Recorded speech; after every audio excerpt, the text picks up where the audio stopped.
Students, तो आइए बेटा आज के इस वीडियो में हम अपना टॉपिक स्टार्ट करेंगे, दैट इज सरफेस टेंशन। लेकिन इसको समझने से पहले हम समझते हैं फोर्स ऑफ कोहेशन के बारे में। फोर्स ऑफ कोहेशन क्या है? It is the force of attraction between the molecule of the same substance. जब सेम सब्सटेंस के मॉलिक्यूल एक दूसरे पे अट्रैक्टिव फोर्स अप्लाई करते हैं उसे बोलेंगे force of cohesion. Next, force of adhesion.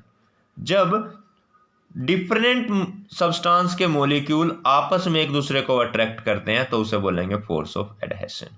Force of attraction between the molecules of different substance. Next है मॉलिक्यूलर रेंज। देखिए, कोई मॉलिक्यूल मैक्सिमम कितने डिस्टेंस तक दूसरे मॉलिक्यूल को अट्रैक्ट करता है वो उसकी मॉलिक्यूलर रेंज है। The maximum distance up to which a molecule can attract the other molecules. Clear? अच्छा, तो अब नेक्स्ट देखते हैं हम सरफेस टेंशन क्या है। सरफेस टेंशन क्या है? देखो बेटा, जो लिक्विड है, लिक्विड का जो फ्री एरिया होता है, सरफेस जो होता है, वो हमेशा मिनिमम एरिया कवर करने की कोशिश करता है। लिक्विड के अंदर एक मेन प्रॉपर्टी क्या है कि वो हमेशा मिनिमम यानी कम से कम एरिया को कवर करने की कोशिश करता है। It is the property of a liquid by virtue of which, यानी जिसके कारण surface of the liquid try to acquire the minimum surface area. Clear? जिसकी वजह से जो लिक्विड है it try to acquire minimum surface area, ये कम से कम सरफेस एरिया को कवर करने की कोशिश करेगा and behave like a stretched membrane. और किसकी तरह बिहेव करेगा बेटा? एक स्ट्रेच्ड मेम्ब्रेन की तरह। आपने देखा होगा जो लिक्विड की जो ड्रॉप होती है, स्मॉल ड्रॉप होती है, उसकी शेप बेटा स्फेरिकल होती है, एक स्फीयर जैसी होती है। क्लियर? वो स्फीयर जैसी इसी वजह से होती है क्योंकि हर साइड से जो मॉलिक्यूल है अपने एरिया को कवर कम से कम करने की कोशिश कर रहा है और स्फीयर का वॉल्यूम सबसे कम होता है। स्फीयर का वॉल्यूम कैसे होता है? सबसे कम।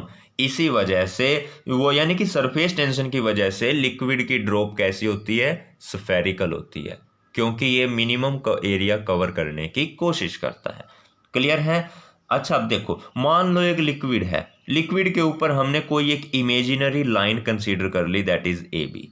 ठीक है, अब इस लाइन पर ना इस तरफ से भी अट्रैक्टिव फोर्सेस आ रहे हैं, ये मतलब इधर भी फोर्स लग रहे हैं, इधर इधर इधर ऐसे, इधर इधर ऐसे फोर्सेस लग रहे हैं, लाइन के दोनों तरफ फोर्स लग रहे हैं। ठीक है, इसकी लाइन की लेंथ है एल। तो सरफेस टेंशन क्या होता है? The force experienced per unit length. तो फोर्स पर यूनिट लेंथ, इसको बोलते हैं सरफेस टेंशन। क्लियर? ऐसा unit newton by metre, length की मीटर, फोर्स की न्यूटन, न्यूटन पर मीटर या dyne per centimetre. Clear? Surface tension clear है बेटा? ऐसी प्रॉपर्टी लिक्विड की जिसकी वजह से वो कम से कम एरिया को एक्वायर करने की कोशिश करेगा। वो ज़्यादा एरिया में नहीं बल्कि अपने आप को कम एरिया में एडजस्ट करने की कोशिश करता है हमेशा लिक्विड। इसी प्रॉपर्टी को बोला जाता है सरफेस टेंशन।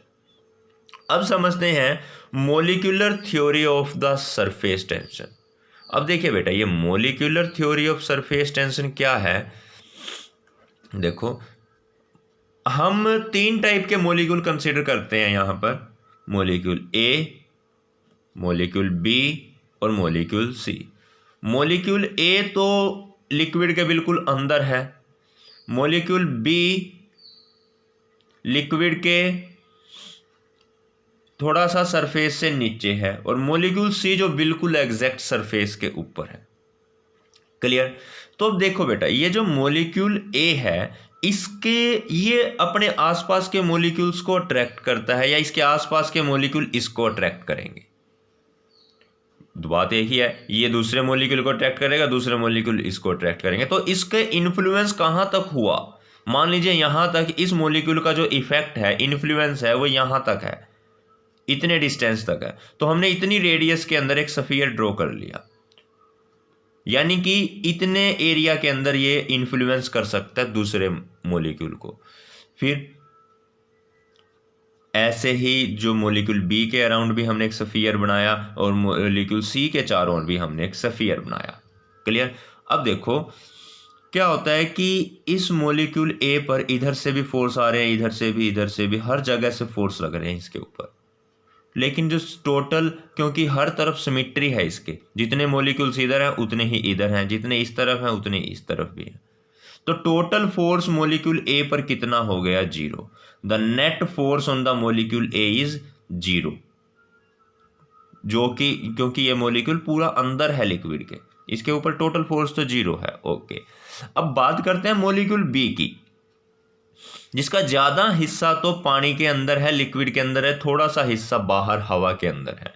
तो एयर में तो वाटर मॉलिक्यूल्स है नहीं, तो बात करते हैं वाटर। देखो तो इसमें कौन से हिस्से में वाटर मॉलिक्यूल्स ज्यादा हैं? ऑफ कोर्स नीचे वाले हिस्से में, लोअर पार्ट में वाटर मॉलिक्यूल ज्यादा है, अपर पार्ट में कम है।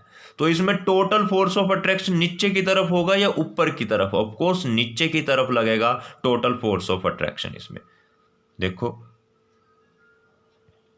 क्योंकि नीचे वाले हिस्से में बेटा जो मॉलिक्यूल्स हैं वो ज्यादा है, ऊपर वाले हिस्से में कम है, तो इसीलिए टोटल फोर्स जो है इसमें नीचे की तरफ लग रहा है।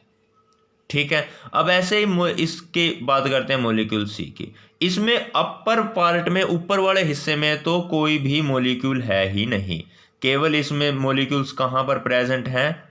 नीचे की तरफ प्रेजेंट हैं। क्लियर है? सारे मॉलिक्यूल जो भी प्रेजेंट हैं वो सारे नीचे ही हैं, इसमें ऊपर कोई मॉलिक्यूल नहीं है। तो इसमें भी टोटल फोर्स ऑफ अट्रैक्शन कहां है? नीचे की तरफ है। यानी कि इसमें जो फोर्स है वो हमेशा नीचे की तरफ लग रहा है, ऊपर की तरफ नहीं जा रहा। यानी कि ये लिक्विड क्या कोशिश करेगा कि कम से कम एरिया में एडजस्ट होने की कोशिश कर रहा है अपने आप को। कैसे एडजस्ट करने की कोशिश कर रहा है? कम से कम एरिया में एडजस्ट करने की कोशिश कर रहा है। ठीक है, तो इसी यहीं से वर्ड आया सरफेस टेंशन। इसी को हमने नाम दिया सरफेस, यानी सरफेस के ऊपर कुछ टेंशन चल रही है। क्या टेंशन चल रही है? कम से कम एरिया को कवर करने की, तो इसी को बोला जाएगा सरफेस टेंशन। ठीक है, liquid try to acquire the minimum surface, और यही रीजन है कि जो लिक्विड की जो ड्रॉप होती है उसकी शेप कैसी होती है बेटा? That is spherical due to surface tension. Clear है? हर एक सरफेस अपने आप में कम से कम एनर्जी को लेने की कोशिश करेगा, तो वो अपने एरिया को कम से कम करने की कोशिश करता है, जिसको हम बोलते हैं सरफेस टेंशन। क्लियर है? तो चलिए बेटा, इसको चाहो तो नोट डाउन कर सकते हो वीडियो को बीच बीच में पॉज करके। क्लियर है? तो ठीक है, आज के लिए केवल इतना ही। मिलते हैं नेक्स्ट टॉपिक के साथ नेक्स्ट वीडियो में, तब तक के लिए bye bye, thank you and have a nice day.